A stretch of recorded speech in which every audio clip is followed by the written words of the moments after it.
নমস্কার বন্ধুরা, আমি স্মৃতি। আপনাদের সবাইকে জানাই আমার বড়দের প্রণাম আর ছোটদের বুক ভরা ভালোবাসা। সকালে বেশ কিছুটা কাজ সেরে নিয়েছি। এখন আমি বড় যুদ্ধতে নেমে পড়েছি। আরে না না, একটু মজা করছিলাম। এটা কোনো সেরকম যুদ্ধ না। এটা এক নারীর দৈনন্দিন জীবনের যুদ্ধ, মানে কড়াইয়ের সাথে যুদ্ধ। জানি না এটা তোমাদের সাথে হয় কি না, বাট আমার না এই কড়াই মাঝামাঝি করতে ভীষণ খারাপ লাগে। তাই কি করব বলো, কড়াই তো মেজে পরিষ্কার করতেই হবে। চলো এইদিকে কড়াইটা ডলাডলি করে ঘষে মেজে পরিষ্কার করে নিলাম। কি পরিষ্কার হয়েছে না? হয়তো খুব ভালো হয়নি। যাকগে বাবা, আর পারছি না, হাতটা খুব ব্যথা করছে। এবারে বেসিনটাও হারপিক আর সার্ফ দিয়ে ভালো করে ডলে পরিষ্কার করে নিলাম।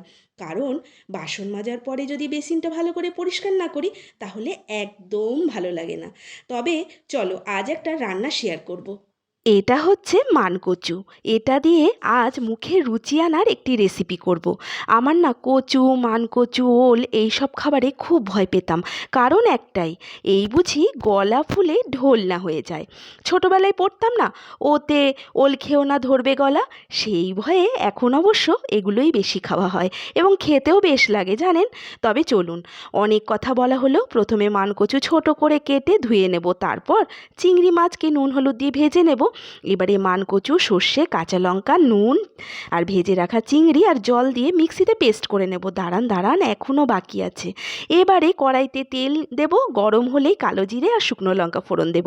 তারপর পেস্টটা দিয়ে ভালো করে নেড়ে চেড়ে, যাকে বলে শুকিয়ে নেওয়া, তারপরে রেডি চিংড়ি মাছ দিয়ে মানকচু বাটা। এরপরে গরম গরম ভাতে মেখে খাওয়ার পালা। কী যে তৃপ্তি করে খেয়েছি না, সেটা বলে বোঝাতে পারবো না। আজ আসি, কাল দেখা হবে। নমস্কার।